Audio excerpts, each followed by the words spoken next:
¿Qué tal? ¿Cómo les va? Bueno, hoy quería compartir con ustedes una reflexión acerca de la falacia llamada del falso escocés. Se llama así porque tiene su origen en un ejemplo. O sea, generalmente las falacias se definen de una forma abstracta, en cambio aquí se define por el ejemplo que sirve de paradigma a esta falacia, ¿no?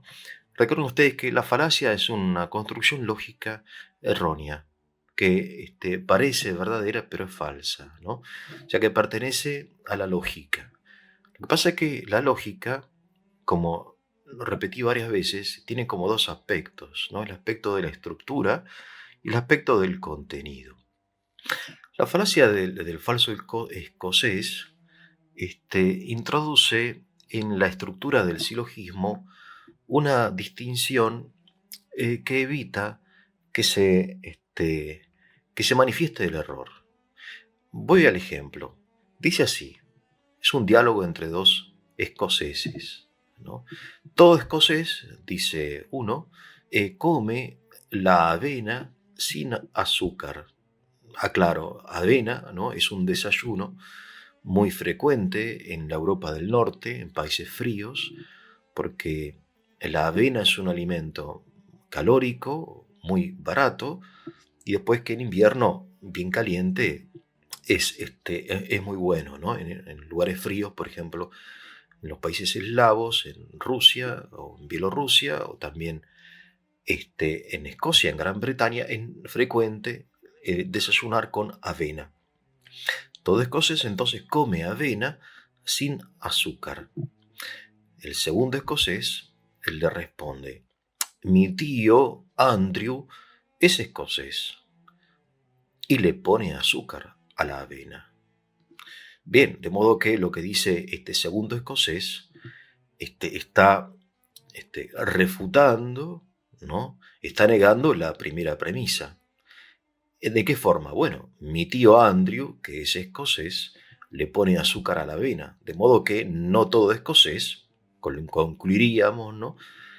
Come la avena sin azúcar. Es un ejemplo, ¿eh? O sea, que no tiene importancia más allá de la estructura lógica.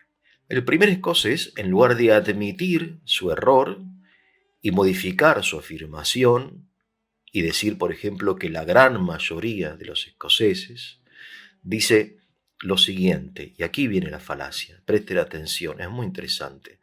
Lo que sucede, dice el primer escocés, es que tu tío Andrew es un falso escocés. Es un escocés trucho, diríamos en la Argentina. De modo que no es totalmente escocés, no es verdaderamente escocés. De modo que lo que yo dije, a saber que todo escocés come la avena sin azúcar, es verdadero, pero me estaba refiriendo no a los escoceses desleales, estruchos, traidores, etcétera, sino a los auténticos, ¿no? A los herederos auténticos de la auténtica gran tradición escocesa, a saber, de comer la avena sin azúcar. De modo que no se siente obligado en renunciar a su afirmación porque ha introducido en el silogismo una distinción que en principio estaba ahí oculta y que no se entiende mucho. Esta distinción entre el auténtico y el falso. Es un punto, como ustedes se darán cuenta, de enorme importancia, de enorme relevancia en el pensamiento, porque continuamente nosotros estamos señalando cosas que son verdaderas o falsas. Claro, pero ¿quién define lo que es verdadero, mejor dicho, lo auténtico y lo falso? ¿Quién define que el argentino debe tomar mate o que el porteño debe escuchar tango, ¿no? Todo porteño escucha tango. Porteño es el habitante de Buenos Aires, lo digo por los que del puerto, ¿no? Los que no son argentinos, si escuchan este audio. Todo porteño escucha, no, bueno, yo soy porteño y no escucho. Lo que pasa es que, bueno, sos un auténtico porteño, ¿no? Todo bonaerense es peronista, ¿no? Hace poco, recientemente, en una campaña, en el conurbano, el partido peronista decía así: hay un solo peronismo, el de todos, dos puntos, el de todos. Como que todo bonaerense es peronista. Bueno, pero yo soy radical, yo soy socialista. Lo que pasa es que vos no sos un buen bonaerense, vos sos un bonaerense trucho. Yo me refiero a los auténticos, ¿no? Claro, entonces hay alguien que no sabemos quién es ni por qué se arroga la autoridad de definir lo que es auténtico y lo que es trucho. Esto es muy frecuente y se usa mucho en la política. Todo ruso está a favor de la invasión a Ucrania. Bueno, yo soy ruso, dice uno, y estoy en contra. Ah, lo que pasa es que vos no sos un patriota, no sos auténtico ruso, no sentís como siento o como sentimos la mayoría de nosotros a la madre patria, ¿no? Entonces, un poco, fíjense, te toca un poco el corazón porque te deja, en términos deportivos, en offside, ¿no? Te deja fuera del juego.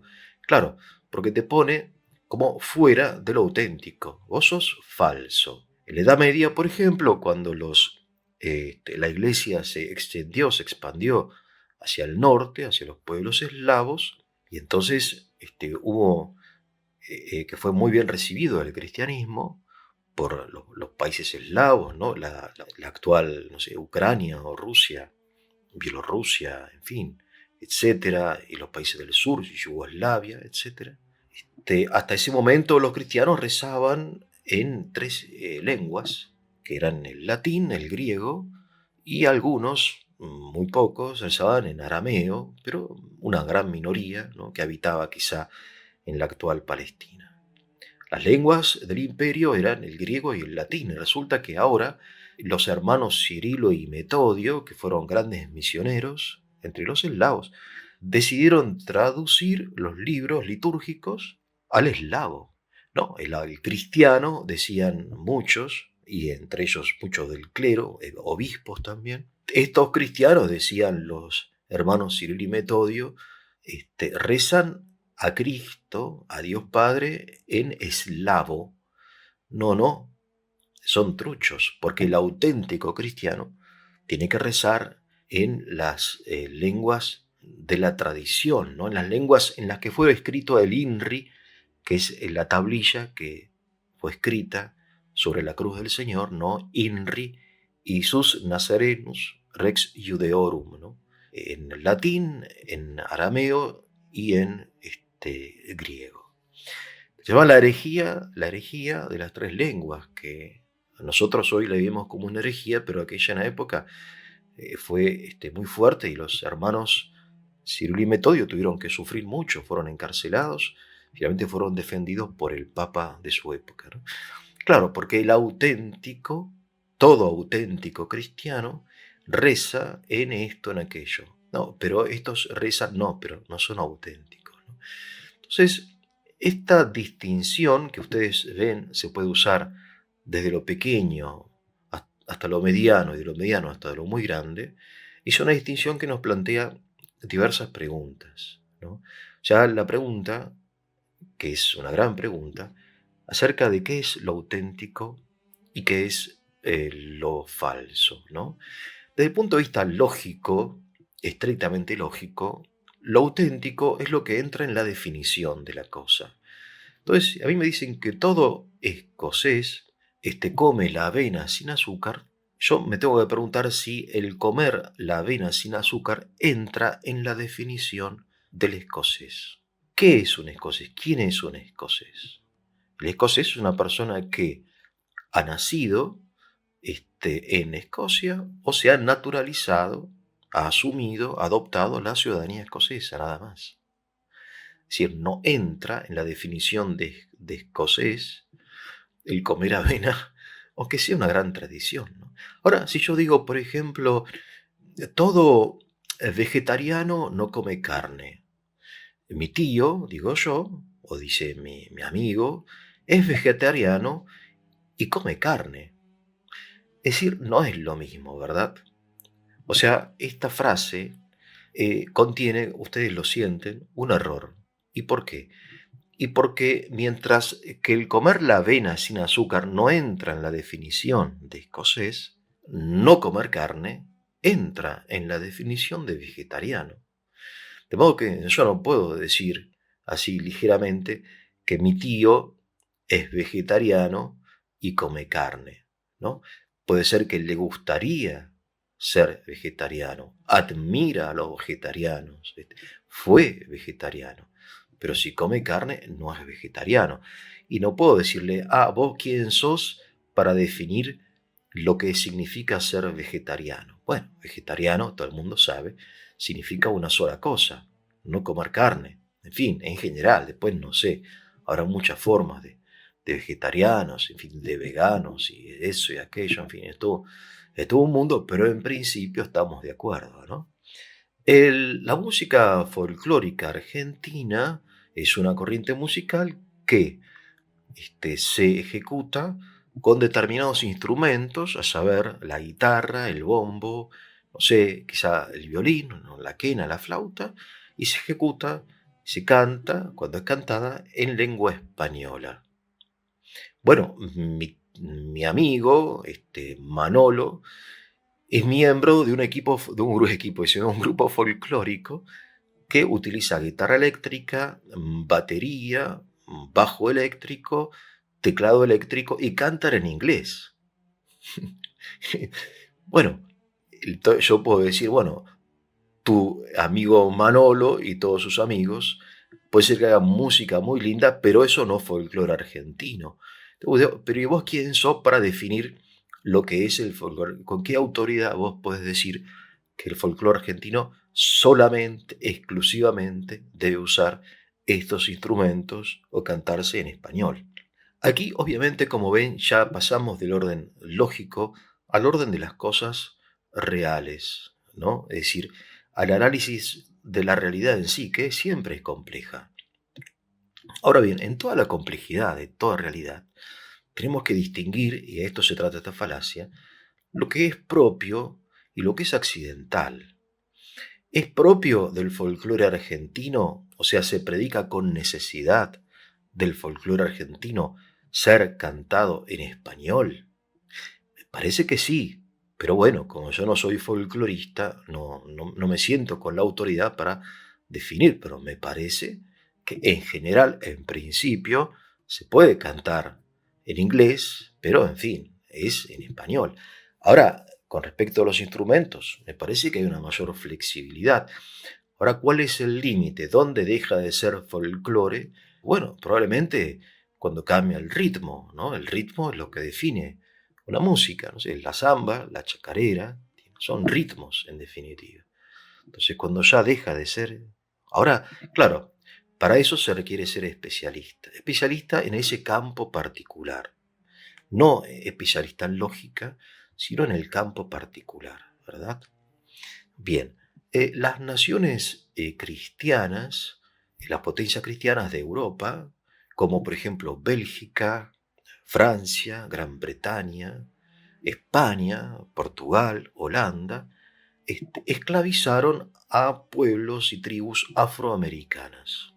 Entonces yo puedo responder o sentirme de dos formas. En primer lugar, puedo realmente sentir la contradicción existente entre el ser cristiano y el esclavizar a pueblos enteros y descubrir y aceptar que la realidad es contradictoria, o bien decir así ligeramente, lo que pasa es que esas naciones no eran auténticamente cristianas. Se acabó la historia. No eran cristianas. ¿Eran o no eran cristianas? ¿No? Aquí hay como dos posturas y voy a repetir. La primera postura, que me parece es fácil, pero es falsa, es la de evitar la confrontación. Simplemente decir, no, no eran cristianas. La segunda postura, que es más saludable, es reconocer que en la realidad, en las naciones cristianas, muchas veces actuaban siendo cristianas en contra de su propia vocación, de su propia identidad. Eso es el pecado, ¿no? Eso es lo que se llama el pecado. En este sentido vale la pena recordar, por ejemplo, la distinción de Santiago. Santiago tiene una carta que lamentablemente las confesiones protestantes en general la han excluido del canon, ¿no?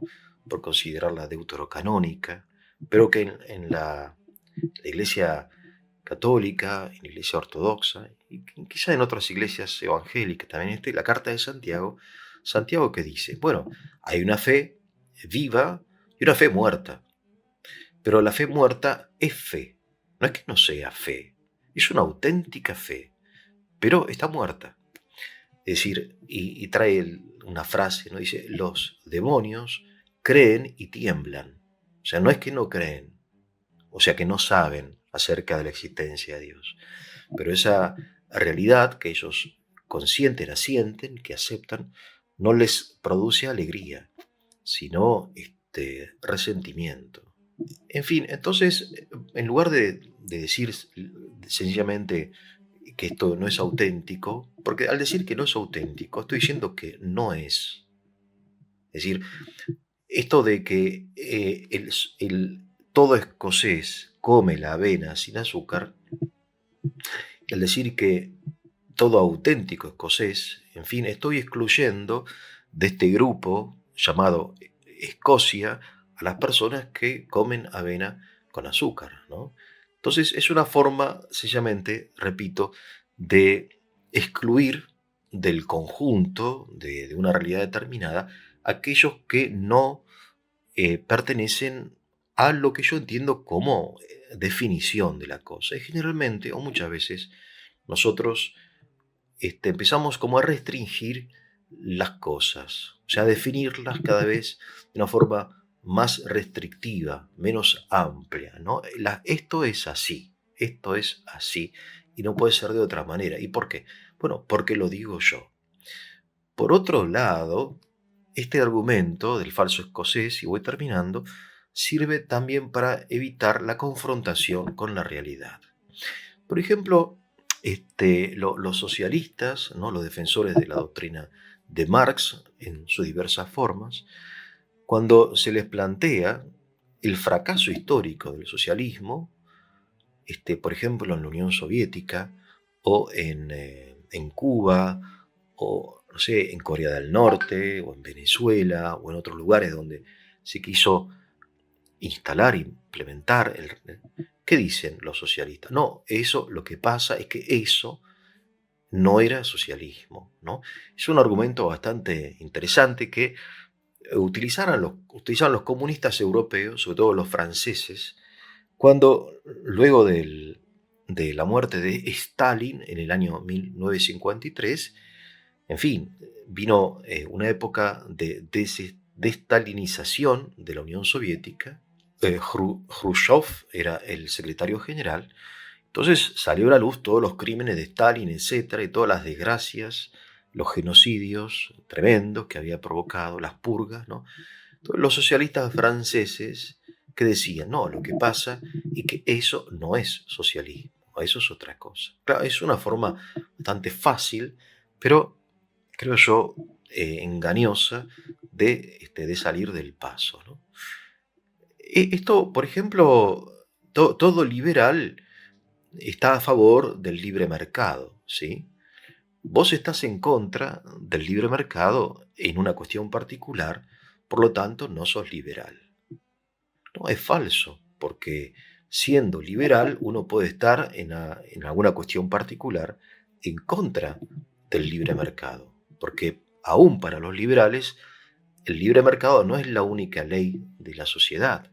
Y esto no porque lo diga yo o lo diga fulano de tal, sino porque lo dice, por ejemplo, Adam Smith, quien es considerado el padre del liberalismo, ¿no? En su libro acerca de las riquezas de las naciones, precisamente dice que en algunas circunstancias el libre mercado no es suficiente, pero que en general sí.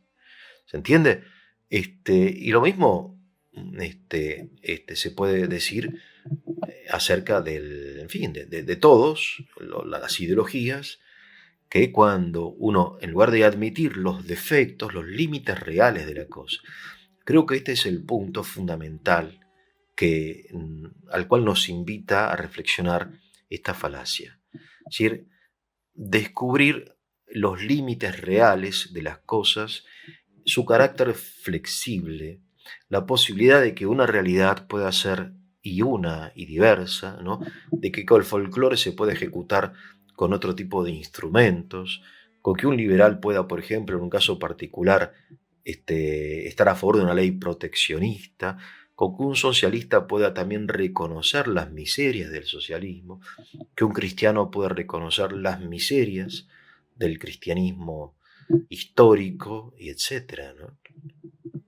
Bien, entonces la falacia del falso escocés consiste entonces en establecer una distinción, en este caso artificial, no siempre es artificial esta distinción, pero en este caso una distinción artificial entre el escocés auténtico y el escocés falso. De modo que yo no tengo la necesidad de aceptar que mi afirmación, a saber, todo escocés come la avena sin azúcar, es falsa. Parece interesante, se abre como diversos caminos de desarrollo de esta falacia. Parece que el más interesante es la enseñanza de aceptar los límites de la realidad. No vivir en el mundo de las ideas, sino en el mundo de las cosas, ¿no? Tal como son, imperfectas.